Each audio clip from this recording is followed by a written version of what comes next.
꼼꼼한 딥러닝 논문 리뷰와 코드 실습. 이번 시간에 리뷰할 논문은 2019년도 ICLR에 발표된 Query Efficient Hard Label Black Box Attack, 본 논문은 UCLA의 민하우 청이 발표했습니다. 이 논문은 딥러닝 모델을 공격하는 현실적인 공격 기법인 Hard Label Black Box Attack 중에서 Optimization Based Approach를 제안했고요. 이 논문에서 제안한 메소드는 후에 Opt Attack이라고 불립니다. 이러한 Opt Attack은 2019년도 이전에 나왔던 기법과 비교했을 때 더욱 Query Efficient하다는 장점이 있습니다. 논문의 메소드를 설명하기 전에 가장 먼저 Adversarial Example에 대해 설명하겠습니다. Adversarial Example은 뉴럴 네트워크를 속이기 위해 고의적으로 만들어진 이미지, 오디오와 같은 인풋 데이터를 의미합니다. 이러한 Adversarial Example은 인간의 지각으로 보았을 때는 원본 샘플과 거의 유사하게 보이지만 뉴럴 네트워크를 속이는 방향으로 동작한다는 점이 특징입니다. 아래쪽에 그림을 확인해 보시면 왼쪽에 한 장의 고양이 사진이 있는데요. 여기에 인간에겐 거의 보이지 않을 정도로 작은 입실론 크기만큼의 펄털비에이션을 섞어 주었을 때, 더해 주었을 때 만들어지는 Adversarial Example은 완전히 다른 클래스로 분류가 되는 걸 확인할 수 있습니다. 일반적으로 작은 크기의 펄털비에이션으로 그 크기를 제한하기 위해서 L2, L1과 같이 특정 놈 바운드로 제한된 크기의 펄털비에이션을 심는 방식으로 Adversarial Attack을 진행하고요. 예를 들어 L 인피니티 어택에서는 입실론 크기를 0.03 정도로 설정을 해서 쉽게 말하면 각각의 픽셀마다 특정 입실론 크기만큼만 바뀔 수 있도록 해서 작은 크기의 펄털비에이션을 심고 그렇게 심은 펄털비에이션을 이용해서 결과적으로 Adversarial Example을 만드는 것입니다. 실제로 다양한 Adversarial Attack 논문을 확인해 보시면 입실론이 굉장히 작게 설정되어서 인간의 눈에는 거의 눈에 띄지 않을 정도로 작음에도 불구하고 뉴럴 네트워크의 출력 결과를 완전히 바꿀 수 있다는 점이 그 특징입니다. 그렇다면 이러한 Adversarial Example은 더욱 구체적으로 어떤 방식으로 만들 수 있는 걸까요? 이를 위해서 먼저 Adversarial Example의 수학적 정의가 필요합니다. 자, 우리가 한 장의 이미지를 가지고 있다고 해볼게요. 그 이미지를 X0라고 해보겠습니다. 그리고 우리가 공격 대상으로 삼은 모델이 총 K개의 클래스를 가진 클래시피케이션 모델이라고 해보겠습니다. 이때 이러한 모델은 하나의 펑션 F로 정의가 가능한데요. 인풋 이미지에 디멘전이 D라고 해보겠습니다. 일반적으로 흑백 이미지를 기준으로 했을 때 픽셀의 개수가 디멘전의 크기와 같죠. 왜냐하면 각각의 픽셀들은 0부터 255 사이의 값으로 표현되기 때문이죠. 아무튼 그러한 D 디멘전의 인풋을 받아서 1부터 K까지의 각각의 클래스에 대한 확률값을 부여하는 방식으로 클래시피케이션 모델은 동작합니다. 이때 공격자의 목표라고 하는 것은 Adversarial Example X를 만드는 것인데요. 이러한 X는 바로 이러한 조건을 만족합니다. Adversarial Example은 원본 이미지와 상당히 유사하면서, 즉 거리상 가까우면서 그와 동시에 모델에 넣었을 때 클래시피케이션 결과가 원본 이미지에 대한 클래시피케이션 결과와 다르도록 하는 것입니다. 여기 보이는 식은 바로 Untargeted Attack인데요. 즉 원본 클래스가 아닌 다른 클래스로 분류가 되도록 만든다면 공격 성공으로 간주하겠다는 겁니다. 예를 들어 이 X가 X0와 모델 F에 대해서 다른 클래시피케이션 결과를 갖는다면 공격 성공이라고 볼 수 있다는 거죠. 그렇다면 실제로 이러한 공격을 위해서 일반적으로 사용되는 공격 시나리오는 무엇일까요? 가장 대표적인 스랩 모델은 바로 화이트박스 세팅입니다. 화이트박스 시나리오에서는 공격자가 해당 모델의 모든 정보를 갖고 있습니다. 그 모델의 아키텍처를 포함해서 모든 하이퍼 파라미터, 스트럭처와 디테일한 웨이 값까지 모두 알고 있다고 가정합니다. 이제 이러한 상황에선 당연히 백프로퍼게이션이 가능하기 때문에 인풋 값에 대한 그레디언트를 구할 수 있습니다. Adversarial Example을 만드는 것은 일반적으로 하나의 이미지 X에 변형을 가해서 이미지를 적절히 바꿈으로써 Adversarial Example을 만드는 것이기 때문에 이 이미지에 대한 그레디언트를 구하는 작업이 일반적으로 많이 사용됩니다. 그렇기 때문에 공격을 위한 하나의 로스 펑션을 정의하고 애덤 옵티마이저나 SGD와 같은 그레디언트 디센트 테크닉을 이용해서 이러한 이미지를 조금씩 업데이트해서 Adversarial Example을 만들 수 있습니다. 이제 여기 보이는 그림에서 화이트박스의 경우 어태커는 이 모델의 모든 가중치 값들을 다 알고 있고 어떠한 아키텍처가 사용되는지까지 알고 있다고 가정합니다. 그래서 이러한 이미지가 들어왔을 때 로진 레이어의 아웃풋을 구하고 거기에 소프트맥스를 취해서 이와 같이 확률값이 나오는 것까지 전부 다 접근이 가능하다고 하면 별도의 로스 함수를 둔 다음에 그 로스 함수로부터 백프로퍼게이션을 해서 그레디언트를 구하는 것도 당연히 가능합니다. 다만 현실적인 공격 시나리오에서는 우리가 이미지를 어떤 모델에 넣기만 하고 그 모델에 뱉은 결과만을 구할 수 있는 경우가 많습니다. 즉 공격자가 실제로 그 모델이 어떤 아키텍처를 사용하는지 그리고 학습이 된 그 가중치가 무엇인지 알 수 없다고 보는 것이 더욱더 리얼리스틱한 시나리오라고 볼 수 있기 때문에 바로 이러한 상황을 블랙박스 세팅이라고 합니다. 그 중에서도 헐드 레이블 블랙박스 세팅은 보다 공격자에게 어려운 조건인데요. 헐드 레이블은 말 그대로 이 아웃풋 프로버빌리티 값이 소프트하지 않고 하드하게 구성된다는 겁니다. 즉 어떤 클래스인지에 대한 정보만 알려주고 나머지는 전부 다 0이란 값이 부여가 되기 때문에 화이트박스 세팅과 다르게 이 전체 아웃풋의 프로버빌리티 디스트리뷰션을 알지 못하기 때문에 더욱더 공격하기 어려운 조건입니다. 즉 헐드 레이블 블랙박스 세팅은 공격자가 어떠한 모델에게 이러한 이미지를 쿼리로 날려서 이 모델이 뱉은 아웃풋 값으로 완전히 헐드 레이블한 그러한 아웃풋 값만 확인이 가능하다고 가정합니다. 당연히 모델에 대한 세부 정보는 알 수 없기 때문에 백프로퍼게이션 또한 진행할 수가 없고요. 그레디언트를 직접적으로 구할 수 없습니다. 그렇다면 바로 이렇게 공격자에게 매우 절망적인 상황에서 어떻게 공격을 수행할 수 있는지가 최근 딥러닝 보안에서 상당히 핫한 주제 중 하나였습니다. 본 논문에서는 이처럼 완전히 헐드 레이블 블랙박스 세팅에서도 공격에 성공할 수 있다는 점을 보여주었습니다. 바로 오늘 리뷰하는 논문의 핵심 아이디어를 설명하겠습니다. 오늘 리뷰하는 논문에서는 바로 바운더리 베이스드 리포뮬레이션을 이용해서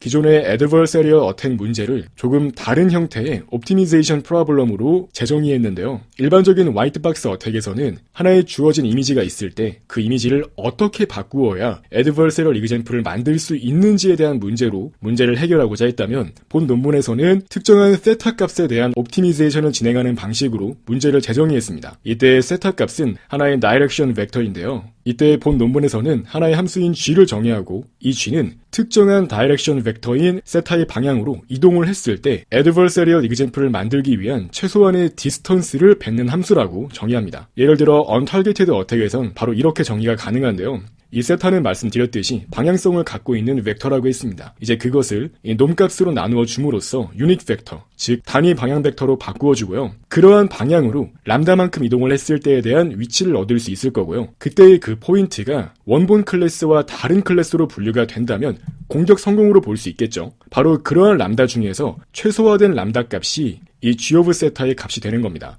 더 나아가서 그러한 G값을 최소화하는 세타를 찾는 문제로 기존의 adversarial attack 문제를 다시 정의합니다. 이것을 그림을 통해 간단히 설명드리자면 원본 이미지가 여기 이렇게 x0로 있다고 해보겠습니다. 이때 우리는 바로 이러한 방향으로 이미지를 이동시켰을 때 최소한의 거리로 adversarial example을 만들 수 있다는 것을 확인할 수 있는데요. 반면에 아래쪽 방향으로 갔을 때는 보다 많은 거리를 이동해야 하기 때문에 옵티멀한 adversarial example을 찾지 못합니다. 즉 현재 보이는 예제에서는 바로 이러한 방향, 이 방향 자체가 세타가 되겠죠. 이 방향으로 이동했을 때 그 거리값인 g가 작다는 것을 확인할 수 있고 바로 이러한 포인트가 옵티멀한 adversarial example인 것을 확인할 수 있습니다.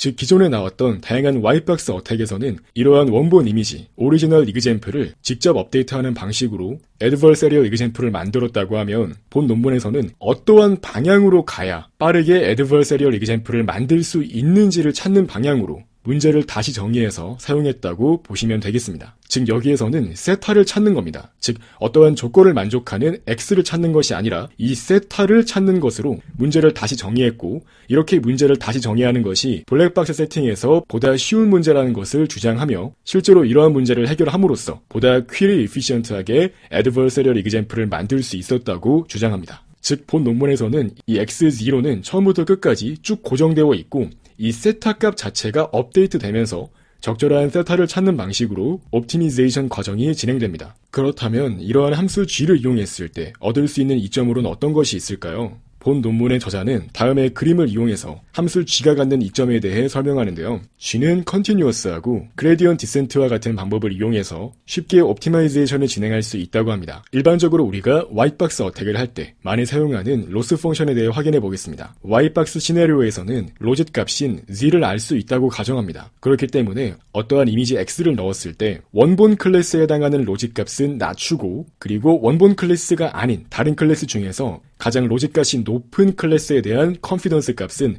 높이는 방향으로 로스 함수를 구성할 수 있습니다. 이렇게 구성된 로스 함수를 이용해서 그레디언트 디센트를 진행하면 adversarial example x를 찾을 수 있는 거죠. 왼쪽에 보이는 하나의 함수 예제를 확인해 보겠습니다. 이 함수 f가 있고 이 함수 f의 decision boundary는 이렇게 구성되어 있고 이미지 x0는 왼쪽 위에 위치한 걸 확인할 수 있죠. 이 상황에서 우리가 Y박스 시나리오라면 로짓 펑션인 z를 알 수 있기 때문에 로스 함수는 이렇게 컨티뉴어스하게 구성되고 우리가 모델을 정확히 알고 있다면 당연히 백프로포게이션을 이용해서 그레디언트 또한 구할 수 있을 겁니다. 반면에 우리가 공격하고자 하는 대상이 하드 레이브 클래스 아웃풋만을 내뱉는 블랙박스 모델 F라고 한다면 이런 식으로 디시전 바운더리 안에 포함되어 있는 결과는 전부 다 1이란 값을 갖게 되고요. 나머지는 전부 다 0이란 값을 가지는 식으로 완전히 하드하게 펑션이 구성되는 걸 확인할 수 있습니다. 즉 함수 자체가 디스크릿하고 이렇게 미분이 불가능한 지점이 있기 때문에 기존에 존재하는 CW 어택이나 PGD와 같은 잘 알려진 Y박스 어택 메서드를 그대로 적용하기가 어렵습니다. 반면에 함수 G는 세타에 대해서 정의된 함수인데요. 참고로 왼쪽에 있는 두 그래프는 각각 인풋 도메인에서 함수값을 보여주고 있기 때문에 이 X축과 Y축은 각각 X1, X2와 같은 실제 인풋값이 될 겁니다. 반면에 함수 G는 방향성을 갖고 있는 일종의 방향 벡터인 세타에 대해서 정의된 함수이기 때문에 특정한 포인트 그 자체가 아니라 이러한 포인트를 어떤 방향으로 이동을 시켰을 때 함수 G가 어떻게 구성되는지를 보여주는 그래프라고 할 수 있습니다. 확인해 보시면 여기 보이는 인풋 X는 이 왼쪽 위 방향으로 이동했을 때 최소한의 디스턴스로 디시전 바운더리를 벗어날 수 있는 걸 확인할 수 있습니다. 그렇기 때문에 실제로 이 그래프에서 이 왼쪽 위에 해당하는 내용의 함수 G 값이 낮은 걸 확인할 수 있죠. 따라서 이러한 함수 G에 대해서 그레디언트 디센을 진행하게 되면 그 자체만으로도 인풋 값인 X가 최대한 빠르게 최소한의 거리로 애드버서리얼 이그젠플을 만들 수 있는 그 방향성을 찾을 수 있다는 겁니다. 물론 여기에서 한 가지 유의할 점은 이 함수 G 자체도 우리가 이 모델을 알고 있지 못한다고 하면 우리가 함수 G에 대해서 정확한 값을 구하는 것 자체도 우리가 모델에 대한 정보를 정확히 알고 있진 못하는 상황이기 때문에 함수 G에 대한 값을 구하는 것도 블랙박스 상황에서 많은 수의 쿼리를 날려야 어프록시메이션이 가능할 수 있습니다. 다만 본 논문에서는 기존의 X 자체를 업데이트하는 것보다 이러한 세타를 찾는 문제가 조금 더 해결하기 쉽고 또한 컨티뉴어스하기 때문에 블랙박스 어택 세팅에서 적합하게 사용될 수 있다고 주장합니다. 또한 실제 논문 내용에서는 함수 G의 도메인 상에서 그레디언트 디센을 활용하면 충분히 적절한 애드버서리얼 이그젠플을 찾을 수 있는 특정한 세타값 포인트로 수렴이 가능하다는 것 또한 보여줍니다. 그래서 다시 한번 설명드리자면 현재 그림 예제에서는 바로 왼쪽 위로 이동하는 이 방향 벡터를 따라 이동했을 때 더욱 적은 거리로 적절한 애드버서리얼 이그젠플을 만들 수 있기 때문에 왼쪽 위에 해당하는 그 방향성에 대한 함수 G 값이 낮게 나오는 걸 확인할 수 있습니다. 또한 본 논문에서 한 가지 더 강조하고 있는 점은 심지어 클래시파이어가 컨티뉴어스하지 않기 때문에 백프로포게이션을 통해서 미분이 불가능한 상황이라고 하더라도 이 함수 G 자체는 여전히 컨티뉴어스한 성질을 갖고 있기 때문에 이러한 G를 최소화하는 세타를 찾는 문제를 해결하는 과정에서 그레디언트 프리한 zeroth order 메소드를 사용해서 효과적으로 문제를 해결할 수 있다고 합니다. 여기 보이는 그림 A는 컨티뉴어스 펑션에 대한 디시전 바운더리를 보여주고 여기 보이는 B번은 디스크릿 펑션이라는 특징을 가지고 있는 GVDT에 대한 디시전 바운더리를 보여줍니다. 이때 그림 A에 대해서 함수 G를 그려보면 바로 이러한 그림이 나오죠. 마찬가지로 오른쪽 위로 이동했을 때 적은 거리로 애드버서리얼 이그젠플을 만들 수 있기 때문에 오른쪽 위에 대한 그 방향성에 대한 값이 낮게 나오는 걸 확인할 수 있죠. 또한 논문의 저자가 주장하듯이 G가 컨티뉴어스 하면서 옵티미제이션이 쉽다는 특징 덕분에 모델이 미분 가능하든 가능하지 않든 그것과 상관없이 특정한 모델의 로버스트네스를 평가하기에 적합하다고 주장합니다.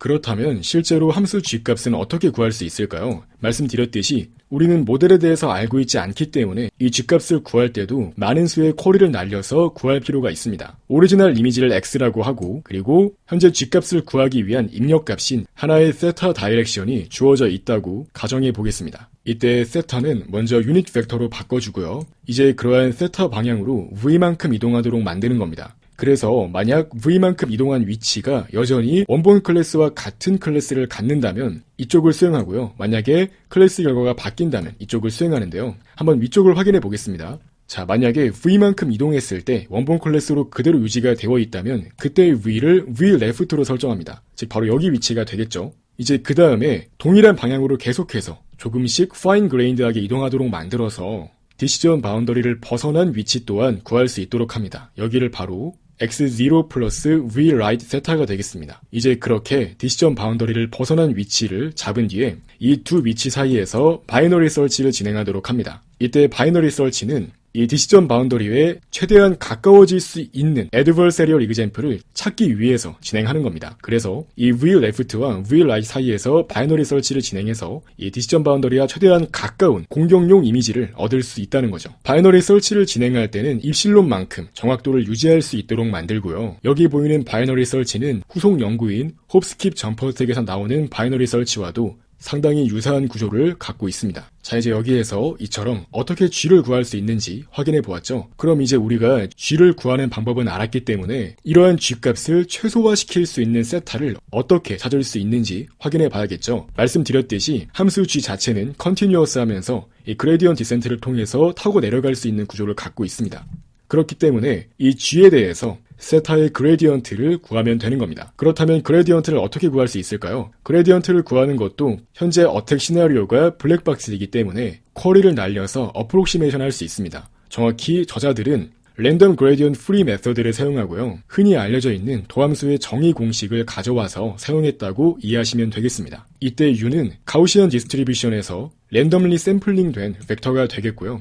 이 베타는 충분히 작은 값인 0.005로 설정을 해서 이와 같은 공식을 이용해 그레디언트를 예측할 수 있습니다. 즉 현재의 세타 값이 이렇게 주어져 있다고 했을 때 베타 곱하기 U만큼 넣은 그 방향성을 함수 G에 넣어서 값을 구하고 거기에다가 원래 G of 세타를 빼서 그 차이를 구하고요. 이제 이것을 베타로 나눈 뒤에 그렇게 나온 결과에다가 다시 U를 곱해서 그레디언트를 어프록시메이션 할 수 있습니다. 다만 이때 단 하나의 U만 이용해서 그레디언트를 예측하는 경우 다소 부정확하고 노이지한 그레디언트가 나올 수 있기 때문에 실제로 본 논문의 저자들은 보다 정확한 그레디언트를 예측하기 위해 20번만큼 샘플링을 진행해서 그레디언트를 예측해서 세타 값을 업데이트했습니다. 여기 보이는 그림은 일반적인 스토캐스틱 그레디언트와 유사한데요. 이 그레디언트를 백프로퍼게이션이 아니라 이와 같이 랜덤 그레디언트 프리 메서드를 사용해서 어프록시메이션 한 뒤에 그렇게 구해진 그레디언트를 이용해서 세타 값을 업데이트하는 방식으로 전체 어택 메서드를 구성했습니다. 그래서 결과적으로 옵티마이제이션이 완료된 세타를 찾게 되면 함수 G에 넣어서 그 거리값에 해당하는 람다를 구한 뒤에 거기에 세타를 곱해서 해당 세타 방향으로 옵티멀한 디스턴스만큼 이동을 했을 때에 대한 그 포인트를 결과적인 adversarial example로 설정해서 어택을 수행하게 되는 것입니다. 실제 실험 결과를 확인해 보실 수 있는데요. 먼저 untargeted attack입니다. 말 그대로 원본 클래스가 아닌 다른 클래스로 분류가 되도록 만들면 공격에 성공하는 건데요. 이 opt 어택은 이 논문이 나왔을 시점에 state of the art였던 바운더리 어택, 즉 디시전 베이스드 어택과 비교했을 때 같은 수의 쿼리를 날렸을 때 더욱더 적은 디스토션을 만든다는 점에서 더 뛰어난 메소드라는 것을 본 실험을 통해 보여줍니다. 또한 화이트박스 어택 중에서 스테이트 오브 디 아트라고 할 수 있는 CW 어택과 비교했을 때에도 이러한 옵트 어택은 엠니스트 그리고 시퍼텐에 대해서는 충분한 수의 쿼리를 날렸을 때 충분히 작은 디스토션을 가지는 걸 확인할 수 있습니다. 본 논문에서 제안한 옵트 어택은 타겟티드 어택에서도 마찬가지로 좋은 결과를 보여주는데요. 특히 엠니스트에 대해서는 디시전 베이스드 어택, 즉 바운더리 어택보다 더 좋은 결과를 보이는 걸 확인할 수 있고 시퍼텐에 대해서도 초기 6만 회의 쿼리까지는 더 작은 디스토션을 갖는 걸 확인할 수 있습니다. 여기서 말하는 디스토션은 말 그대로 펄터베이션의 크기라고 보시면 됩니다. 이게 작으면 작을수록 원본 이미지에 가깝다고 이해하시면 되겠습니다. 실제로 타겟티드 어택이 수행되는 과정을 그림을 통해 확인해 볼 수 있는데요. 위쪽에 보이는 그림은 옵트 어택, 아래쪽에 보이는 그림은 바운더리 어택입니다. 보시면 쿼리수가 작을 때 옵트 어택은 더욱더 9에 가까운 이미지가 나오는 걸 확인할 수 있습니다. 즉 이와 같이 아티팩트가 보이지 않고 9에 가까운 이미지로 공격에 성공하는 것을 확인할 수 있고요. 참고로 타겟티드 어택을 수행할 때는 먼저 8에 해당하는 이미지에서 9에 해당하는 이미지를 뺍니다. 그렇게 방향 벡터인 세타를 얻은 뒤에 그렇게 얻어진 세타를 이용해서 공격을 수행하는 겁니다. 왜냐하면 기본적으로 이 8이라는 이미지를 넣었을 때 모델은 8이라는 결과를 내뱉을 것이기 때문에 이렇게 8이라는 클래스 결과를 유지한 상태로 이 이미지의 형태만 9에 가까워질 수 있도록 업데이트를 하는 겁니다. 즉 전체 과정에 대해서 항상 클래시피케이션 결과는 8이라고 이해하시면 되겠습니다. 즉 8을 만들 수 있는 방향 벡터인 세타를 처음에 구비한 뒤에 그것으로부터 그 세타 값을 조금씩 업데이트해서 함수 G 값을 계속 구해주는 거고요. 그러한 과정에서 결과적으로 이러한 오리지널 이미지에 가까운 adversarial example을 만들 수 있는 겁니다. 이렇게 만들어진 adversarial example은 8로 분류가 되는 거고, 즉 클래시피케이션 결과는 항상 8로 유지한 상태로 그 형태만 원본 이미지, 오리지널 이미지인 9에 가까워질 수 있도록 만들어지는 방식으로 공격을 수행한다고 이해하시면 되겠습니다. 참고로 이러한 방식은 바운더리 어택에서도 마찬가지의 로직으로 사용됩니다. 바운더리 어택도 타겟티드 어택을 수행할 때는 처음에 8로 분류되는 이미지를 준비한 뒤에 거기서부터 오리지널 이미지엔 9로 가까워질 수 있는 형태로 업데이트를 진행하기 때문이죠. 또한 헐드 레이블 블랙박스 어택에 관심이 있으신 분들을 위해서 별도의 참고 자료 또한 준비했는데요. 최근 헐드 레이블 블랙박스 어택은 바로 이러한 발전 과정을 가지고 있습니다. 초기에 바운더리 어택이 제한된 이후에 오늘 리뷰하고 있는 옵트 어택이 제한되었고요. 그 이후에 바이어스한 인포메이션을 활용하는 어택인 로우 프리퀀시 어택, 그리고 게싱 스마트 어택이 나왔고요. 이후에 홉스킵 점프 어택과 사인 옵트 어택이 나왔습니다. 참고로 여기 보이는 사인 옵트 어택은 오늘 리뷰하는 어택에서 그레디언트를 예측하는 과정에서 부호 함수, 즉 사인 함수를 활용하는 방식으로 알고리즘을 조금 바꾸었더니 성능이 많이 개선될 수 있었다는 점을 보여준 논문입니다. 아무튼 현재 리뷰하고 있는 옵트 어택이 나온 시점에서는 이 바운더리 어택이 스테이트 오브 디 아트 어택이었기 때문에 이 바운더리 어택과 직접적으로 성능을 비교한 것을 확인할 수 있습니다. 또한 본 논문에서는 디스크리트한 디시전 펑션 중 하나인 GBDT에 대해서도 공격을 수행해 보았는데요. GBDT는 미분 불가능한 지점이 있기 때문에 기존에 존재하는 CW나 PCD와 같은 어택으로는 그 강건성, 로버스트네스를 측정하기가 어려웠습니다. 다만 본 논문에서 제안한 옵트 어택은 그레디언트 프리한 방식이기 때문에 이러한 GBDT에 대해서도 공격을 수행할 수 있고요. 결과적으로 GBDT에 대해서도 성공적으로 공격을 수행할 수 있다는 점을 보여주었습니다. 그래서 본 논문에서는 헐드 레이블 블랙박스 어택 알고리즘으로 옵트 어택을 새롭게 제안했고요. 옵트 어택은 디스크리트하고 넌 컨티뉴어스한 모델에 대해서도 공격을 수행할 수 있다는 장점이 있고 기존에 제한되었던 바운더리 어택과 비교했을 때 비슷한 디스토션을 가지기까지 3배에서 4배 정도 더 적은 쿼리를 요구한다는 점에서 보다 좋은 메소드라는 것을 확인할 수 있습니다. 논문 리딩 진행하겠습니다. 논문 제목은 Query Efficient Hard Label Black Box Attack, an Optimization Based Approach입니다. 이름에서부터 알 수 있듯이 굉장히 적은 수의 쿼리로 블랙박스 공격을 수행하는 방법에 대해서 제안을 하고 있는데요. 여기서 헐드 레이블 블랙박스 어택은 흔히 굉장히 어려운 블랙박스 공격 시나리오로 알려진 디시전 베이스드 어택과 같다고 보시면 됩니다. 흔히 쿼리를 날린다고 하는 것은 어떠한 이미지를 블랙박스 모델에 넣었을 때 그에 대한 결과를 갖고 오는 걸 말하는데요. 예를 들어 고양이 사진을 블랙박스 모델에 넣었을 때 모델이 고양이다, 강아지다 이런 식으로 결과를 내뱉을 건데요. 이때 헐드 레이블은 말 그대로 그 이미지가 무엇이다라고 단 하나의 클래스만 알려주는 거라고 보시면 되겠습니다. 그래서 흔히 모델의 최종 결과만을 아는 상태에서 공격을 감행한다고 하여 디시전 베이스드 어택이라고도 불립니다. 그래서 본 논문에선 흔히 옵트 어택이라고 불리는 옵티미제이션 베이스드 공격을 제안하고요. 그 공격을 이용해서 이렇게 헐드 레이블 블랙박스 상황에서 실제로 다양한 모델에 대해 공격에 성공합니다. 바로 한번 논문의 초록을 읽어보겠습니다. 본 논문의 저자들은 흔히 헐드 레이블 블랙박스 세팅이라고 알려진 이러한 시나리오에서 머신러닝 모델을 공격하는 방법에 대해 연구했는데요. 말씀드렸듯이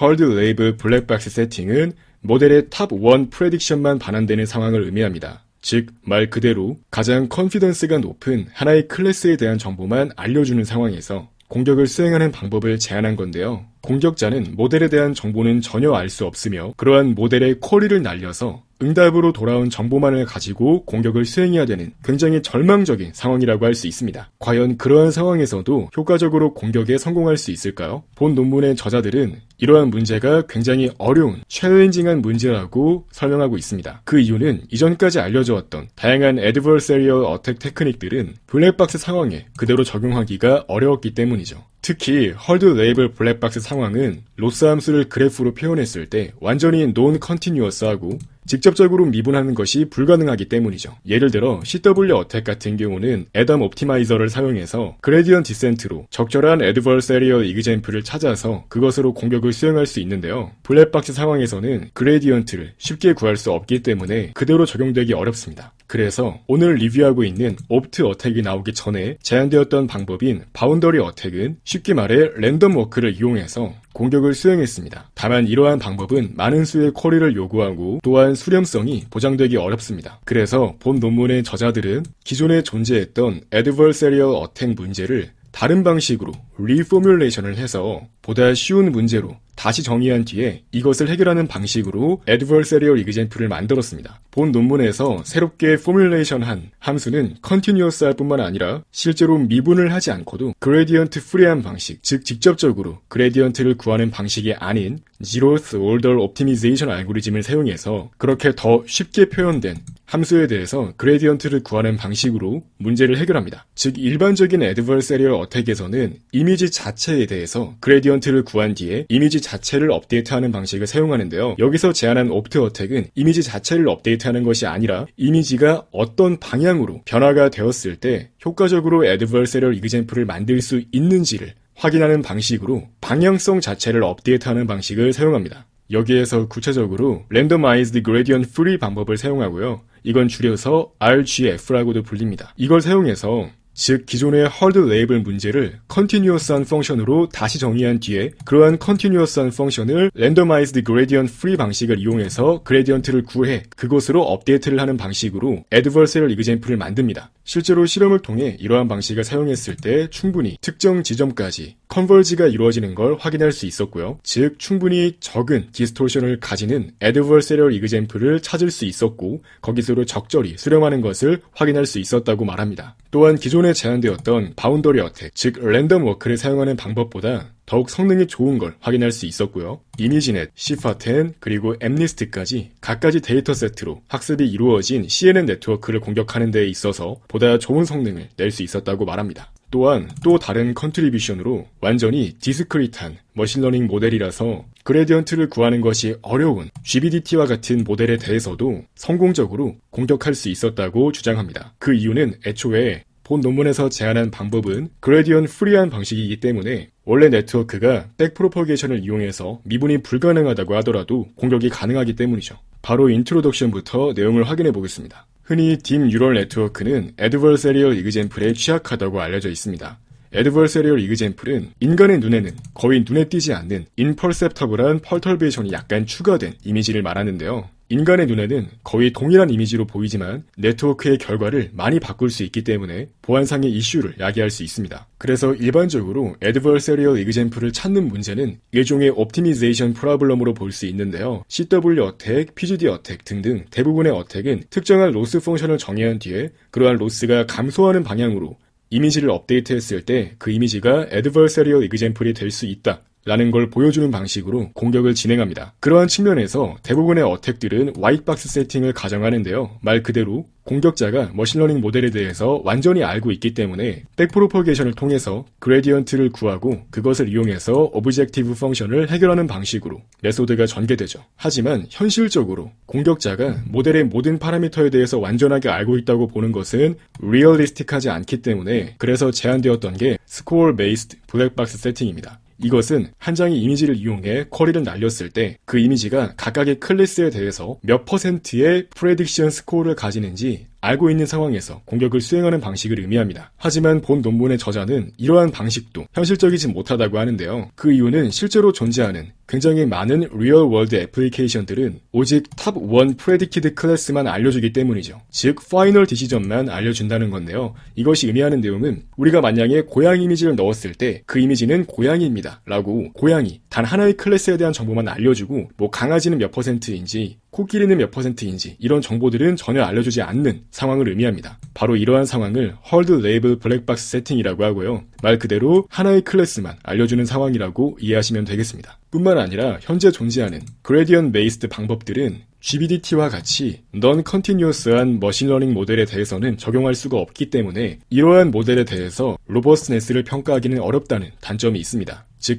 gradient based approach로는 실제로 모델의 공격을 수행하기가 어렵기 때문에 본 논문에서 제안한 gradient free한 메서드를 이용해서 이러한 모델 또한 평가가 가능하다고 주장하는 것입니다. 그래서 본 논문은 굉장히 리얼리스틱한 어택 시나리오에 대해서 고민하고요. 바로 hard label black box 세팅입니다. 즉 공격자가 어떠한 입력값을 넣었을 때 전체 probability 아웃풋을 알 수 있는 상황이 아니라 완전히 hard label decision만 알 수 있는 상황에서 공격을 수행하는 방법에 대해 연구합니다. 흔히 soft label이라고 하는 것은 말 그대로 디스트리뷰션이 소프트하게 생겼다는 것을 의미하는 건데요. 만약에 우리가 어떠한 고양이 이미지를 모델에 쿼리로 넣었을 때 모델이 이런 식으로 이 이미지가 고양이일 확률은 20%입니다. 그리고 강아지일 확률은 5%입니다. 이런 식으로 모든 클래스에 대해서 각각 낮더라도 특정한 probability 값을 내보내는 구조라면 조금 더 공격하기 수월하겠죠. 바로 이러한 상황을 소프트 레이블이라고 부르고요. 반면에 한 장의 이미지를 넣었을 때 그 이미지가 고양이인지 강아지인지 그냥 정답 레이블 한 개만 알려주는 상황이라면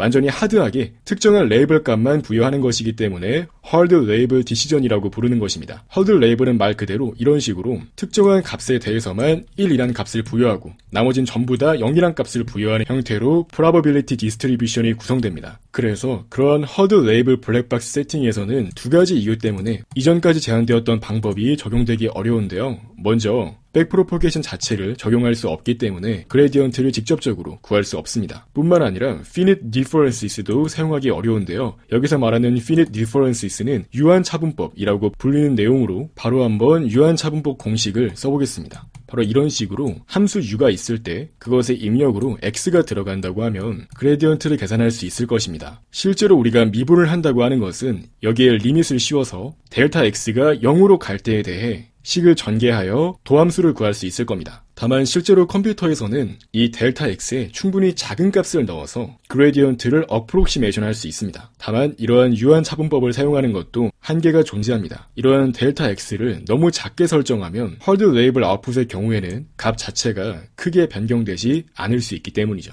즉 픽셀 값을 조금씩 바꾼다고 하더라도 hard label 아웃풋 자체가 사실상 그대로라서 올바른 그레디언트를 어프록시메이션 하기가 어려울 수 있다는 겁니다. 뿐만 아니라 hard label decision만 확인할 수 있는 상황이라면 오브젝티브 펑션 자체가 완전히 디스크리트한 형태로 만들어지기 때문에 이것은 현실적으로 해결하기가 굉장히 어려운 문제입니다. 그래서 본 논문에서는 이러한 문제를 보다 쉽게 해결하기 위해서 리포뮬레이션을 진행하고요. 그렇게 만들어진 오브젝티브 펑션은 컨티뉴어스한 펑션이기 때문에 더욱 해결하기 쉽습니다. 또한 그런 함수를 해결하기 위해서 흔히 랜덤 그레디언트 풀이라고 알려진 RGF를 사용해서 그레디언트를 어프록시메이션한 뒤에 그것을 이용해서 adversarial example을 만듭니다. 실제로 이러한 방법을 사용했을 때 다양한 데이터 세트에 대해서 보다 좋은 성능을 낼 수 있었다고 말하고요. 뿐만 아니라 뉴럴 네트워크가 아닌 미분이 불가능한 분류 모델에 대해서도 공격에 성공하는 것을 보여주었습니다. 그래서 본 논문에서는 기본적으로 백그라운드와 related work를 먼저 설명하는데요.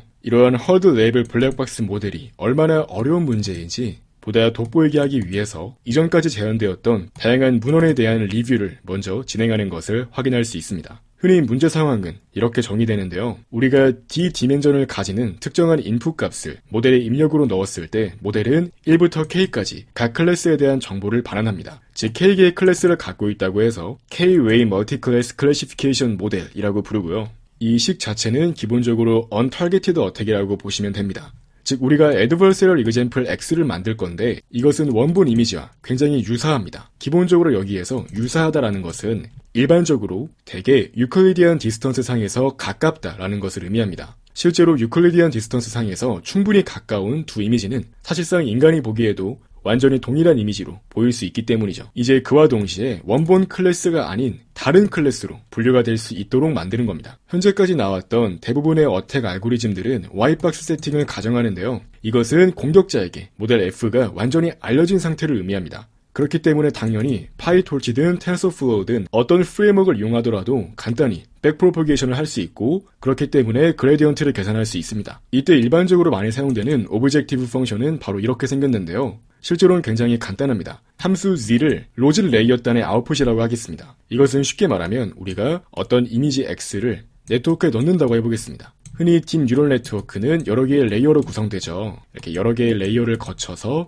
마지막 로직 레이어까지 도달하게 됩니다. 즉 바로 여기까지가 함수 z라고 할 수 있고요. 이제 여기에서 소프트맥스를 거치게 됩니다. 소프트맥스를 거치게 되면 각각의 클래스에 대한 확률값이 나오게 되죠. 예를 들어서 휴먼, 사람은 70%고 그리고 고양이는 10%고 이제 이런 식으로 각각 클래스에 대해서 probability 값이 나오게 됩니다. 이제 그래서 이 최종 결과까지 확인을 해서 가장 컨피던스가 높은 클래스 이것을 알려주는 결과를 F라고 두겠다는 겁니다. 즉 F란 로직 값으로 나온 값 중에서 가장 큰 값을 가지는 클래스에 대한 정보라고 할 수 있겠고요. 사실 소프트맥스를 거치기 전에 가장 큰 값을 가지는 레이블은 소프트맥스를 거친 이후에도 가장 큰 값을 가지기 때문에 F는 바로 이렇게 정의될 수 있고요. 그렇기 때문에 실제로 공격자가 해결하고자 하는 오브젝티브 펑션은 이렇게 정의가 가능합니다. Adversarial Example X를 만들 것인데 이때 이 X는 원본 이미지와 특정한 디스턴스 상에서 가까운 거리를 갖도록 만드는 거고요. 또한 이 로직 값에 대해서 특정한 로스 함수를 낮추도록 만듭니다. 이때 로스 함수는 바로 이렇게 정의되는데요. 여기 보이는 그림은 흔히 CW 어택이라고 잘 알려진 공격에서 사용되는 로스와 동일합니다. Untargeted 어택이라고 했을 때 원본 클래스에 대한 로직 값은 낮추고 원본 클래스가 아닌 가장 높은 스코어를 가지는 클래스에 대해서는 그 값을 높이도록 로스 함수를 구성한 겁니다. 이때 K는 가중치를 부여하기 위해 사용하는 가중치 파라미터고요. 이제 이러한 로스가 바로 여기에 들어가게 되어 전체 오브젝티브 펑션을 구성하는 겁니다. 즉 여기 보이는 텀은 원본 이미지와 최대한 가깝게 만들어주기 위한 텀이고요. 여기 오른쪽에 보이는 텀은 실제로 네트워크를 속이기 위해 사용하는 텀입니다. 그래서 이러한 두 개의 텀을 같이 조합해서 어택을 수행하는 게 흔히 알려진 CW 어택입니다. 이제 이와 같이 오브젝티브 펑션을 구성하고 나면 이러한 오브젝티브 펑션은 스토캐스틱 그레디언트 디센트 혹은 애덤과 같은 옵티마이제이션 테크닉을 이용해서 문제를 해결할 수 있습니다. 즉 이와 같이 Y박스 세팅에서는 그레디언트를 직접적으로 구할 수 있기 때문에 CW 어택이나 EAD 어택과 같은 테크닉을 사용해서 문제를 해결할 수 있습니다. 바로 백프로퍼게이션을 사용할 수 있기 때문이죠. 하지만 리얼월드 시스템에서는 이런 Y박스 어택에 사용되었던 테크닉을 그대로 적용하기 어렵습니다. 그래서 블랙박스 세팅에서 공격을 수행하는 방법에 대한 연구가 많이 진행되었는데요.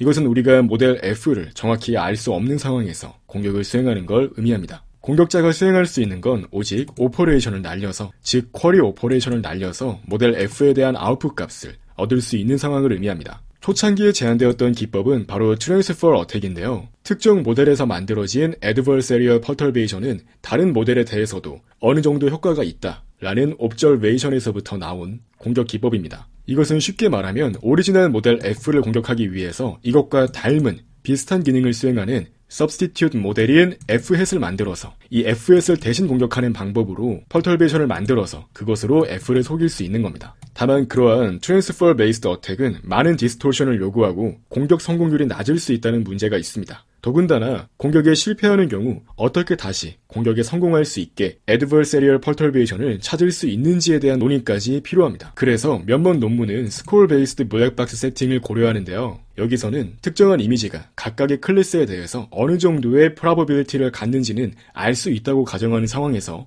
공격을 수행하는 시나리오인데요. 대표적인 논문은 바로 ZOO 논문입니다. ZOO 논문 이후에 AutoZoom 논문도 나왔고 이러한 공격들은 전형적인 스코어 베이스드 어택 테크닉입니다. 이제 그러한 스코어 베이스드 어택보다 더 어려운 공격 시나리오가 바로 헐드 레이블 블랙박스 어택입니다. 이것은 모든 클래스에 대한 확률값을 아는 것이 아니라 오직 탑 1, 즉 확률값이 가장 높은 하나의 클래스에 대한 정보만 아는 상황에서 공격을 수행하는 것이며 이것은 매우 어렵습니다. 왼쪽에 보이는 그림은 간단히 3개의 레이어를 가진 뉴럴 네트워크의 디시전 바운더리를 보여줍니다. 여기 보이는 X0는 바로 이렇게 생긴 빨간색 클래스의 디시전 바운더리 안에 있죠. 그렇기 때문에 이 빨간색 클래스로 분류가 됩니다. 우리가 이때 이 모델에 대해서 알고 있다고 하면 이 로짓 레이어에 대해서 로스 펑션을 취하면 바로 이러한 컨티뉴어스한 펑션을 얻을 수 있습니다. 그렇기 때문에 당연히 백프로퍼게이션을 통해서 그레디언트 또한 쉽게 구할 수 있고요. 반면에 헐드 레이블 상황, 즉 이러한 F가 오직 0 혹은 1이란 값을 내뱉는 경우라면 이러한 빨간색 영역에 해당하는 부분에 대해서만 1이란 값을 갖기 때문에 바로 이와 같이 해당 영역에 대해서만 1이란 값을 갖고 나머진 전부 다 0이란 값을 갖는 걸 확인할 수 있습니다. 완전히 디스크리트한 펑션이기 때문에 이러한 함수에 대해서 미분 불가능한 점들이 생기고 그렇기 때문에 기존에 존재하는 CW나 PGD와 같은 어택을 그대로 사용할 수 없습니다. 반면에 본 논문에서 제안한 새로운 함수 G를 이용하면 이 함수는 컨티뉴어스한 함수이기 때문에 이 함수에 대해서는 그레디언트 디센트를 통해서 로스가 낮은 방향으로 파라미터를 업데이트할 수 있습니다. 즉 쉽게 말해 오브젝티브 G는 컨티뉴어스하고 옵티마이제이션을 위한 난이도가 낮습니다. 즉 다시 말해 이와 같이 완전히 디스크리트한 펑션인 loss of f of x는 그 자체를 해결하기에는 현실적으로 매우 어렵습니다. 특히 실제 이미지와 같이 굉장히 차원이 높은 인풋 데이터에 대해서는 더욱이 이러한 문제를 해결하기 어렵습니다. 그래서 본 논문이 나오기 전까지는 바운더리 어택을 이용해서 랜덤 워크 기반으로 이러한 문제를 해결하고자 했죠. 다만 바운더리 어택은 굉장히 많은 쿼리를 요구하고 뿐만 아니라 그러한 테크닉이 수렴을 보장한다는 것을 증명되지 않았었죠. 그렇기 때문에 본 논문에서는 새로운 함수 G를 정의함으로써 이러한 문제를 해결하고자 했습니다. 특히 본 논문에서 제안한 방법은 충분히 많은 횟수로 쿼리를 날리게 되면 수렴할 수 있다는 것을 수학적인 증명도 포함하고 있습니다. 본 논문에서는 바로 리포뮬레이션을 이용해서 이러한 문제를 또 다른 형태의 옵티미제이션 프로블럼으로 바꾸어서 해결하고자 했고요. 바로 바운더리 베이스드 리포뮬레이션을 진행합니다. 본 논문에서는 새로운 함수인 G를 정의하는데요. 이 G가 어떤 함수냐고 하면 바로 이러한 함수입니다. 한번 위쪽에 있는 식을 확인해 보겠습니다. 이 위쪽에 있는 식은 untargeted attack에 사용되는 공식인데요. 여기서 중요한 건 바로 세타입니다. 이 세타는 하나의 방향성을 가진 벡터인데요. 이 세타에다가 놈값을 나눠줌으로써 유닛 벡터로 바꿔줍니다. 즉 단위 방향 벡터로 바꿔주는 거고요. 즉 원본 이미지 X가 있을 때 이러한 X를 어떤 방향으로 얼마만큼 이동을 시켰을 때 디시전 바운더리를 벗어날 수 있는지를 확인하는 겁니다. 즉 원본 클래스가 아닌 다른 클래스로 분류가 되기 위해서 특정 세타라는 방향으로 얼마만큼 이동해야 되는가라는 걸 구해주는 게 바로 함수 G입니다. 이걸 그림으로 다시 한번 확인해 보시면 바로 여기 보이는 X가 있습니다. 그리고 이런 식으로 현재 디시전 바운더리가 구성되어 있다고 했을 때 이러한 X를 어떤 방향으로 이동했을 때 최소한의 거리로 이러한 바운더리를 탈출할 수 있는가를 물어보는 겁니다. 즉 디시전, 클래스의 결과가 바뀌는 것이기 때문에 adversarial example이라고 말할 수 있겠죠. 여기 보시면 바로 이 파란 색깔 점이 optimal adversarial example인데요. 확인해 보시면 원본 이미지를 최소한으로 변경함으로써 이러한 X를 얻을 수 있는 걸 확인할 수 있습니다. 즉 이러한 방향으로 이동했을 때 가장 짧은 거리로 빠르게 adversarial example을 얻을 수 있다는 거고요. 이 아래쪽에 있는 방향으로 갔을 때는 상대적으로 거리가 길기 때문에 이 위쪽 방향으로 갈 때가 더욱 좋은 adversarial example을 찾을 수 있다는 걸 보여주는 겁니다. 즉 G라는 함수는 어떠한 세타, 즉 이러한 방향성이 주어졌을 때 해당 방향으로 벡터를 이동했을 때 얼마 만에 최소 거리로 디시전 바운더리를 벗어날 수 있는지를 알려주는 함수입니다. 즉 다시 한번 정확한 정의를 확인해 보겠습니다. 먼저 세타는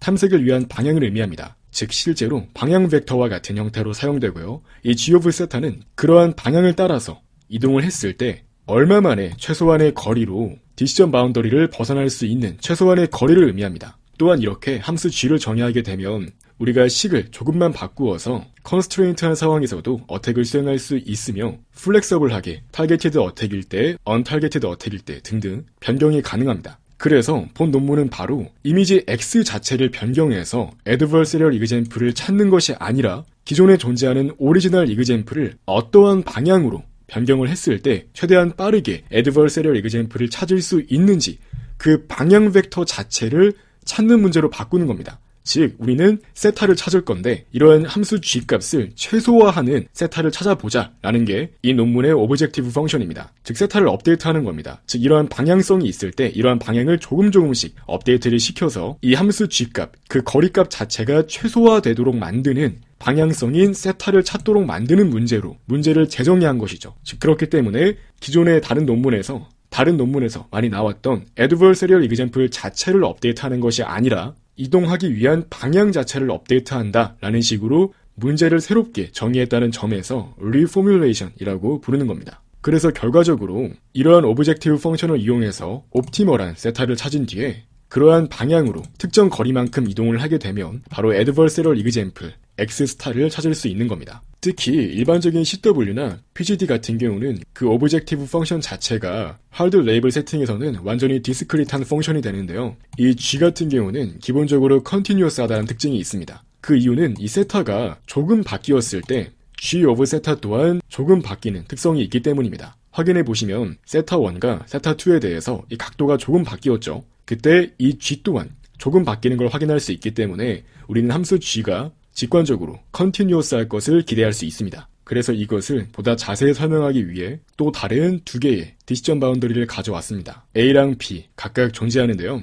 특히 B는 GBDT의 디시전 바운더리라서 완전히 논 컨티뉴어스한 모델인 걸 확인할 수 있습니다. 이때 이러한 두 모델에 대해서 각각 함수 G를 구해보면 마찬가지로 두 개에 대해서 각각 컨티뉴어스한 펑션이 만들어지는 걸 확인할 수 있습니다. 이때 이 G of 세타는 말 그대로 세타에 대한 G값을 보여주는 것이기 때문에 이 그래프에서 이 X축과 Y축은 각각 세타1과 세타2가 되겠습니다. 실제로 이 그림을 확인해 보시면 여기 보이는 X0 포인트에서 오른쪽 위 방향으로 이동을 하게 되었을 때 최대한 빠르게 적은 디스턴스로 디시전 바운더리를 벗어날 수 있는 걸 확인할 수 있습니다. 이때 바로 이러한 방향에 대한 G값은 바로 여기에 해당하는데요. 확인해 보시면 값이 작은 걸 확인할 수 있습니다. 즉 디스턴스 자체가 작다라는 것을 의미하고요. 즉 그레디언트 디센트를 통해서 이렇게 값이 작은 쪽으로 이동을 하게 되면 바로 이러한 방향성을 얻을 수 있다는 거죠. 즉 초기에 이러한 방향을 갖고 있다고 하더라도 이러한 위치에서 이렇게 그레디언트 디센트를 통해서 타고 내려와서 이러한 방향성이 이렇게 바뀌게 되었을 때 우리는 어떤 방향으로 갔을 때 최소한의 거리로 애드버서리얼 이그젬플을 만들 수 있는지 얻을 수 있다는 거죠. 그렇다면 우리는 블랙박스 상황에서 이러한 G값을 어떻게 구할 수 있을까요? 기본적으로 이 G에 대한 그레디언트를 직접 구하는 것은 어렵습니다. 그래서 본 논문에서는 헐드 레이블 세팅에서 이 G를 구하는 방법에 대해 논의하는데요. 바로 파인 그레인드한 설치와 바이너리 설치를 이용해서 문제를 해결합니다. 바로 한번 알고리즘을 통해 설명드리겠습니다. 한번 이러한 디시전 바운더리를 갖는 모델이 있고 여기에 X0가 있다고 해보겠습니다. 그럼 만약에 현재 세타가 들어왔다고 했을 때 현재 세타가 이러한 값을 갖는다고 했을 때 이러한 방향에 맞게 V만큼 이동을 해보는 거예요. 그래서 특정한 방향으로 V만큼 이동했을 때 여전히 본인 클래스에 머무르고 있다면 이러한 과정을 반복하고 만약에 클래스가 바뀌었다면 이러한 과정을 반복하는 건데요. 한번 만약에 이러한 세타 방향으로 V만큼 이동했을 때가 바로 여기 위치라고 해보겠습니다. 이제 이 상황에서는 클래스의 결과가 바뀌었기 때문에 여기를 실행하면 되겠죠. 이때 바로 fine grained하게 V left를 찾는 겁니다. 즉 바로 이때의 V를 V right이라고 잡는 거고요. 이제 여기에서 다시 원본 이미지 쪽으로 다가오면서 이렇게 이동을 하면서 클래스가 다시 원래의 클래스를 갖는 지점을 구하는 겁니다. 이제 이것을 X0 플러스 V left 곱하기 세타가 됩니다.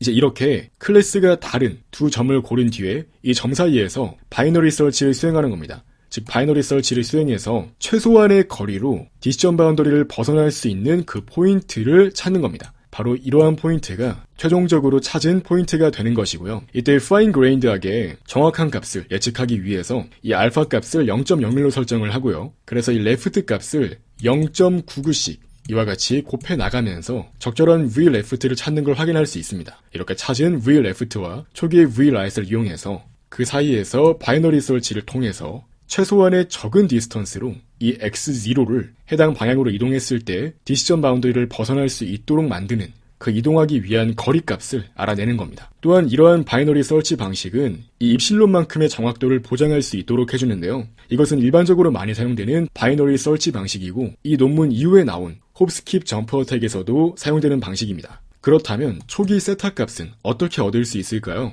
이 또한 간단합니다. 초기의 세타 값을 어떻게 고를 수 있냐고 하면 오리지널 이미지를 X0라고 했을 때 다른 클래스에 해당하는 X값 이미지를 아무거나 가져와서 이 X에서 X0를 빼게 되면 방향성을 가진 벡터가 나오겠죠. 이제 그러한 벡터를 초기 세타 값으로 잡게 되면 최소한 이 X에 해당하는 클래스를 얻도록 만들어주는 방향 벡터를 얻을 수 있는 것이기 때문에 세타 값을 효과적으로 초기화할 수 있는 겁니다. 즉 바로 이런 식으로 특정한 방향성이 있을 때 그 방향으로 얼마나 이동해야 클래스의 결과가 바뀌는지를 알려주는 그 거리값을 반환하는 함수 G를 구하는 방법에 대해서 정의한 겁니다. 또한 이어서 논문에서는 Zeroth Order Optimization에 대해서도 언급하는데요. 우리가 이제 G를 어떻게 구하는지 정의를 했기 때문에 함수 G값을 최소화하는 세타를 찾아야 되기 때문에 이 G를 세타로 미분하는 방법이 필요합니다. 다만 이때 우리는 직접적으로 백프로퍼게이션을 이용해서 G에 대해서 미분을 수행할 수 없기 때문에 바로 그레디언트 프리 방식을 이용해서 이 세타의 그레디언트를 구할 수 있습니다. 그래서 본 논문에서는 앞서 함수 G를 새롭게 명명하면서 이러한 리포뮬레이션 이후에는 어떠한 Zeroth Order Optimization 알고리즘을 사용해서도 문제를 해결할 수 있다고 하는데요. 정확히는 Randomized Gradient Free를 이용해서 문제를 해결했다고 합니다. 이것은 아까 전에 설명드렸던 유한 차분법과 굉장히 유사한데요. 이때 가우시안 디스트리뷰션에서 랜덤리 샘플링한 이 벡터 U를 이용해서 이러한 공식을 통해 그레디언트를 예측할 수 있습니다.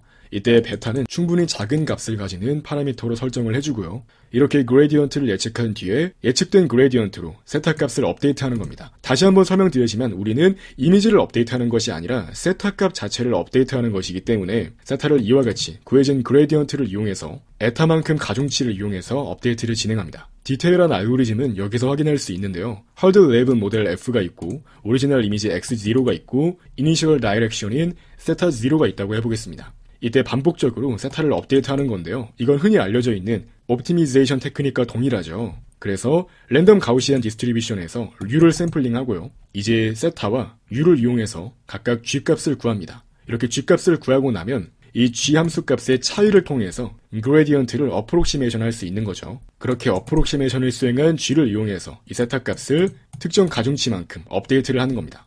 다만 실제로 이러한 그레디언트 프리 방식을 사용할 때는 이 U를 한 번만 샘플링하는 것이 아니라 예측된 그레디언트의 정확도를 높이기 위해서 U를 여러 번 샘플링해서 이렇게 구해진 G값을 평균 내서 사용하는 경우가 많습니다.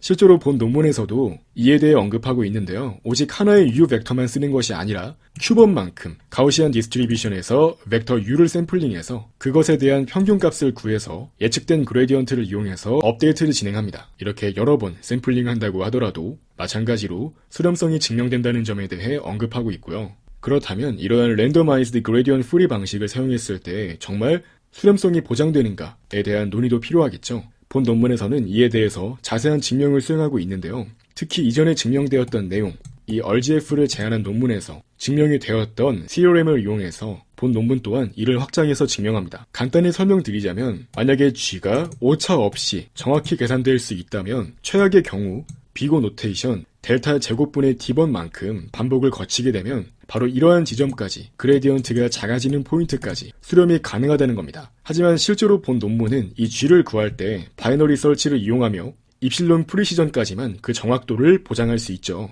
그렇기 때문에 이것을 고려했을 때 바로 이러한 컴플렉시티를 보장할 수 있다는 것을 증명합니다. 그러면 본 논문에서 제안한 메서드를 사용했을 때 충분히 작은 크기의 펄터베이션을 찾아서 효과적으로 수렴할 수 있다는 것 또한 증명이 되었으므로 충분히 적은 쿼리로 공격이 가능한지에 대한 실제 정량적 평가가 필요하겠죠. 그래서 본 논문에선 실험 결과를 보여주는데요. 여기 보이는 디시전 어택은 바운더리 어택입니다. 랜덤 워크를 이용하는 방식으로 이전 논문에서 제안되었던 테크닉이고요. 또한 CW 어택은 기본적으로 화이트박스 어택이지만 충분히 작은 크기의 디스토션으로 공격이 가능한 것으로 알려진 어택이기 때문에 이것을 베스트 퍼포먼스로 비교 목적으로 준비했습니다. 일단 표를 분석하기 전에 먼저 간단히 어떻게 실험을 세팅했는지부터 확인해야겠죠. 대표적인 세 가지 데이터 세트인 MNIST, 시파10 그리고 이미지넷을 이용해서 평가를 진행했고요. 평가를 위해 사용한 뉴럴 네트워크는 각각 MNIST, 시파10 그리고 이미지넷에 대해서 이 정도 어큐러시를 보이는 모델을 사용했다고 합니다. 이때 표에 등장하는 옵트 어택은 본 논문에서 제안한 메서드를 의미하고요. 디시전 베이스드 어택은 이전에 제안되었던 바운더리 어택을 의미하고 바운더리 어택은 대표적인 애드버서리얼 어택 라이브러리인 풀박스에 구현되어 있는 걸 그대로 사용했다고 합니다. 그리고 CW 화이트박스 어택은 베스트 퍼포먼스의 베이스라인으로 삼기 위해 사용했다고 합니다. 실험을 위해서 100장의 이미지를 사용했으며 기본적으로 각각의 어택들은 100%의 공격 성공률을 보였다고 합니다. 그리고 Average L2 Distortion을 비교하기 위해서 만들어진 Adversarial Example과 원본 이미지 사이에서의 L2 Distance를 구했다고 합니다. 바로 Untargeted Attack부터 확인해 보겠습니다. Untargeted Attack을 확인해 보시면 본 논문에서 제안한 Opt Attack이 동일한 쿼리수 대비 더 적은 L2 Distance를 보이는 걸 확인할 수 있습니다. 보시면 쿼리수는 더 작지만 더 작은 디스토션을 보이도록 적절하게 수렴이 이루어지는 걸 확인할 수 있고요. 기본적으로 이 쿼리 수만 봤을 때 약 3배에서 4배 정도 더 적은 쿼리로 유사한 디스토션 크기가 보이는 것을 확인할 수 있었다고 합니다. 즉, 바운더리 어택과 비교했을 때 본 논문의 메소드가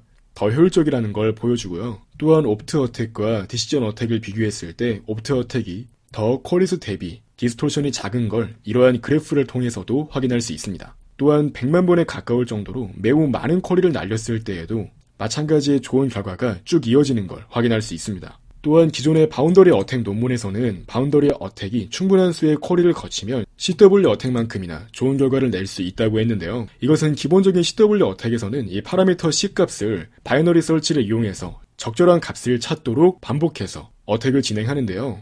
바운더리 어택 논문에서는 그 C값에 대해서 오직 하나의 값만을 사용했기 때문에 CW 어택과 바운더리 어택이 비슷한 성능이 나왔던 것이라고 지적합니다. 당연히 CW 어택은 Y박스 어택이기 때문에 블랙박스 어택보다 훨씬 더 많은 정보를 알 수 있고 더욱 정확한 그레디언트를 구할 수 있기 때문에 당연히 CW 어택이 더 적은 디스토션을 가지는 건 당연합니다. 이어서 타겟티드 어택을 보여주고 있는데요. 타겟티드 어택에서는 처음부터 특정 클래스로 분류가 되는 상황에서부터 시작해서 오리지널 이미지에 가까워질 수 있도록 업데이트를 진행합니다. 즉 오리지널 이미지가 9라고 했을 때 이러한 9가 8로 분류될 수 있도록 만들고자 한다면 이렇게 8에서부터 출발하는 겁니다. 즉 8로 분류가 될 수 있도록 이 8 이미지에서 9 이미지를 뺀 그 다이렉션 벡터를 이용해서 8에서부터 출발할 수 있도록 하면서 이제 그러한 다이렉션 벡터인 세타가 업데이트 되면서 점진적으로 이미지가 9에 가까워지는 걸 확인할 수 있습니다.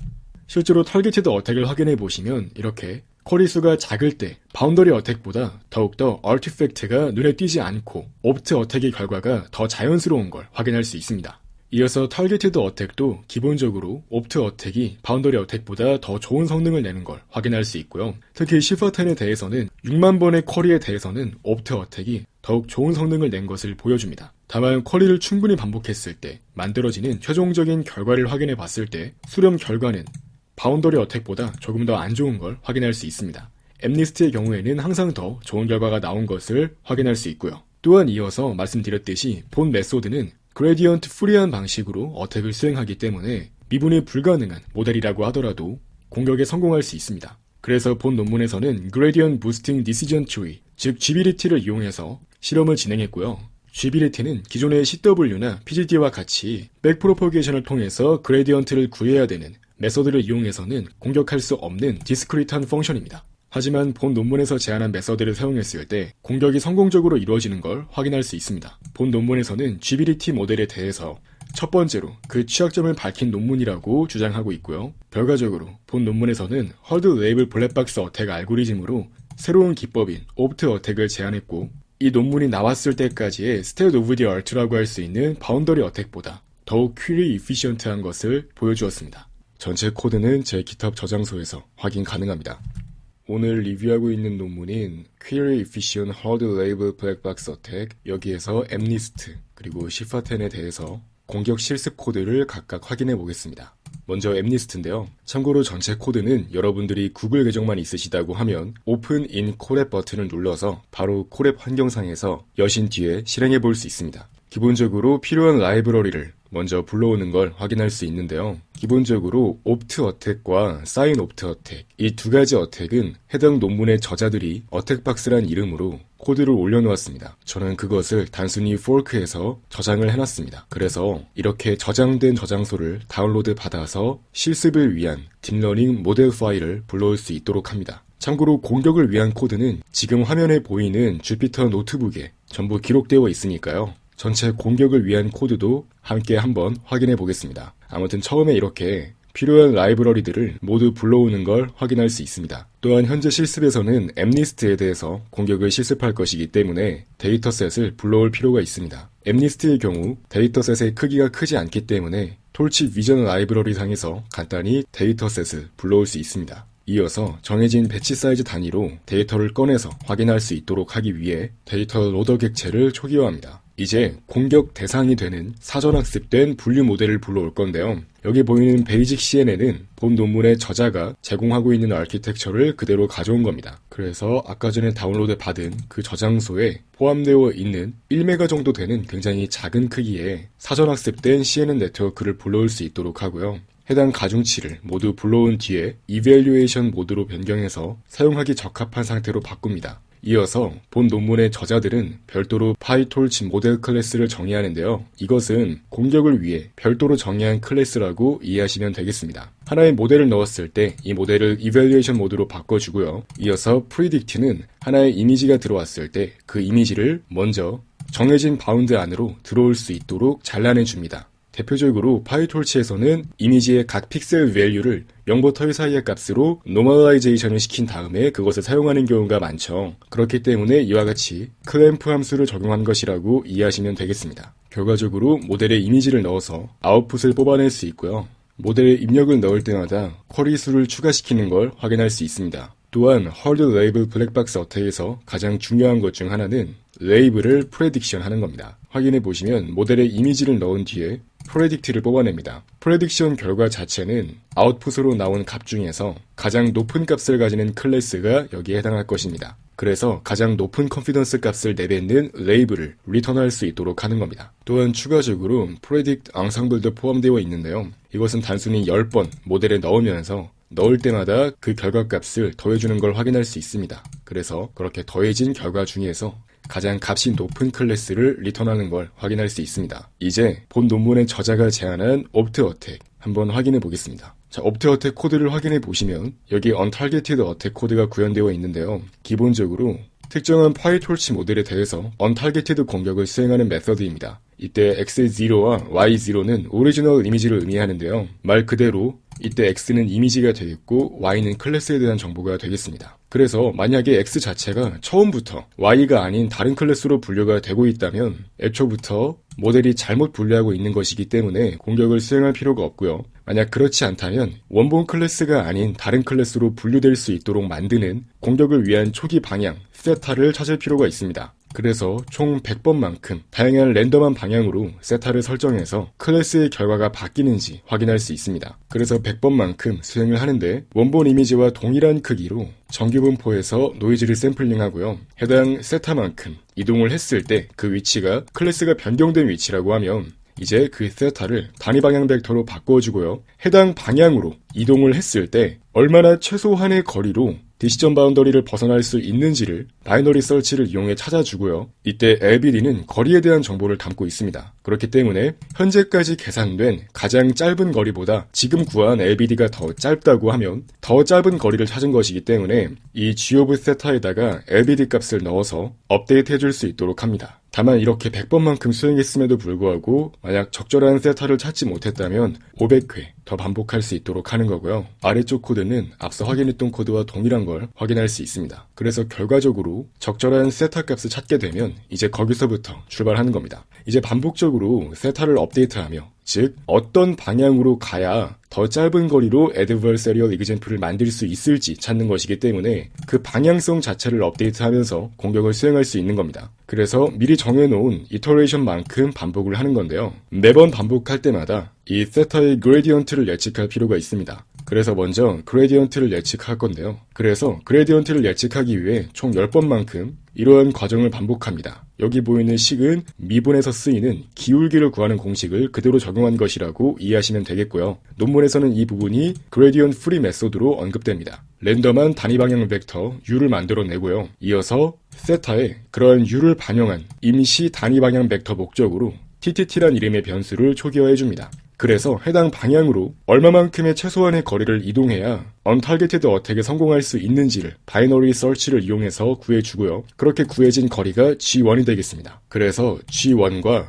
G2를 이용해서 기울기를 예측할 수 있도록 하는 거고요. 이제 이렇게 그레디언트가 예측되면 이러한 그레디언트를 이용해서 세타 값을 업데이트하면 되겠죠. 다만 이러한 과정에서 만약에 미리 공격자가 설정해 놓은 퀘리 리밋을 초과했다면 종료할 수 있도록 하고요. 또한 이터레이션을 반복하는 과정에서 로깅 또한 수행할 수 있도록 합니다. 이렇게 한 번의 이터레이션이 반복될 때 기울기를 예측하기 위해서 큐번만큼의 반복이 수행되고 또한 이때 바이너리 설치가 포함되기 때문에 수백 번 이상의 쿼리가 날아갈 수 있습니다. 그렇기 때문에 이터레이션 10번에 한 번씩 로깅을 하는 것도 상당히 많은 쿼리를 반복하면서 로깅이 이루어지는 거라고 이해할 수 있습니다. 또한 주기적으로 화면에 이미지를 출력하기 위해서 이미지를 출력하는 코드 또한 넣어보았습니다. 즉 세타의 방향으로 G2만큼 이동을 했을 때 adversarial example을 얻을 수 있기 때문에 그것으로 하나의 텐서 객체를 만들어주고요. 그 텐서 객체가 어떻게 생겼는지 이미지 형태로 화면에 출력할 수 있도록 하는 겁니다. 이제 실제로 예측된 기울기를 이용해서 세타를 업데이트하는 걸 확인할 수 있습니다. 실제로 그레디언트 디센트를 할 때 얼마만큼 이동할지 하나의 파라미터가 들어가는데요. 그 파라미터로 알파를 넣어줍니다. 그래서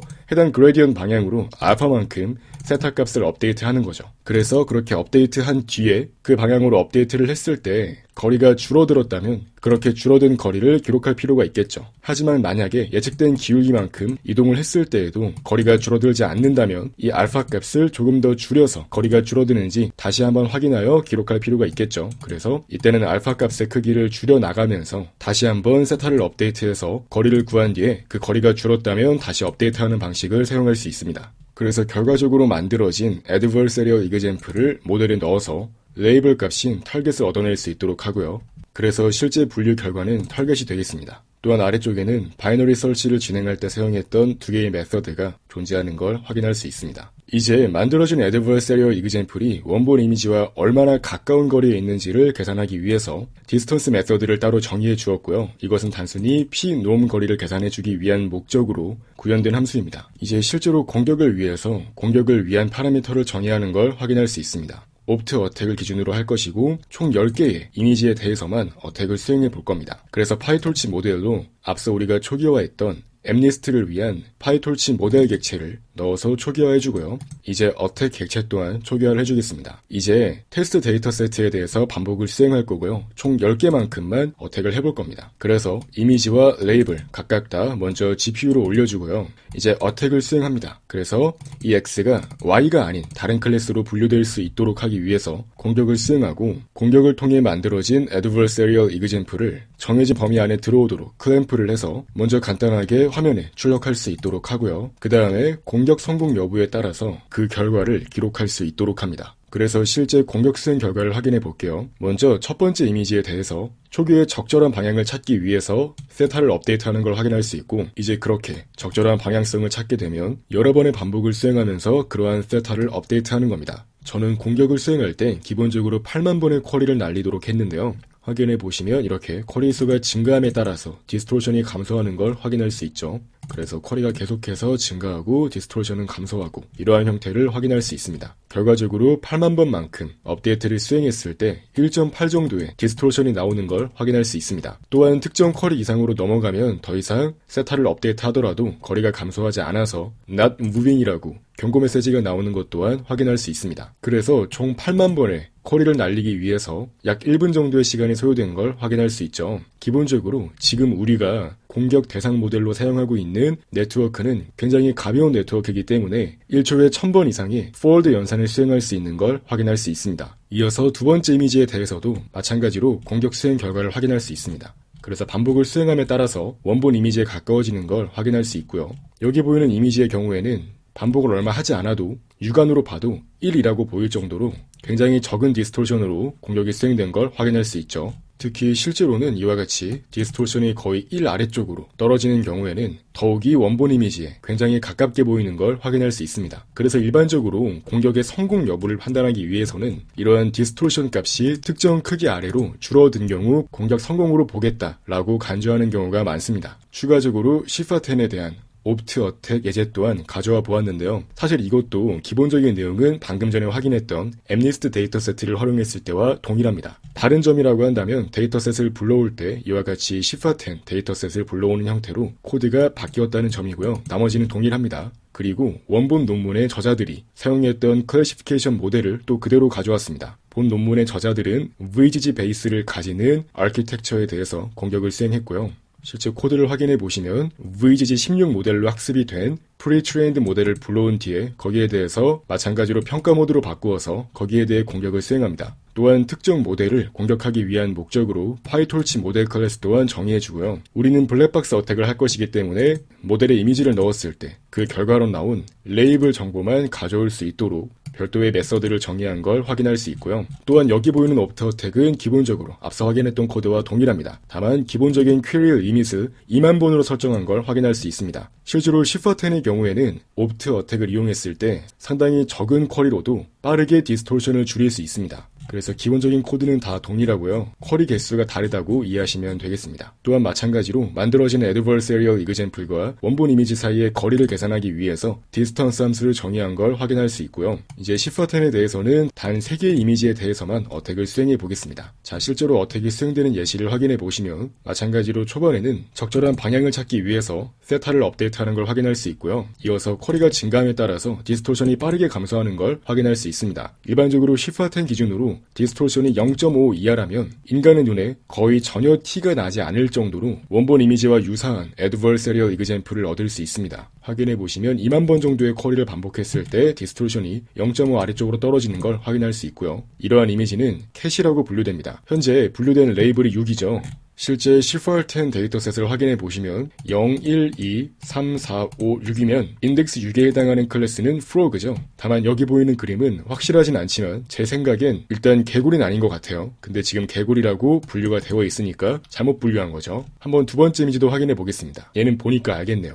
쉽인 것 같습니다. 보시면 배의 형상을 띠고 있죠. 그래서 배라고 이해할 수 있겠고요. 마찬가지로 2만 번 정도의 퀴리를 반복했을 때 0.5 아래로 디스토션이 줄어드는 걸 확인할 수 있고 지금 클래스 1로 분류되고 있기 때문에 확인해 보시면 오토모빌도 분류가 되고 있는 걸 알 수 있죠. 이어서 세 번째 이미지 또한 마찬가지로 배의 형상을 띠고 있는데요. 이번에는 클래스 9, 즉 트럭으로 분류가 되고 있는 걸 확인할 수 있습니다. 이상으로 옵트 어택, 코드 예제까지 확인해 보았습니다.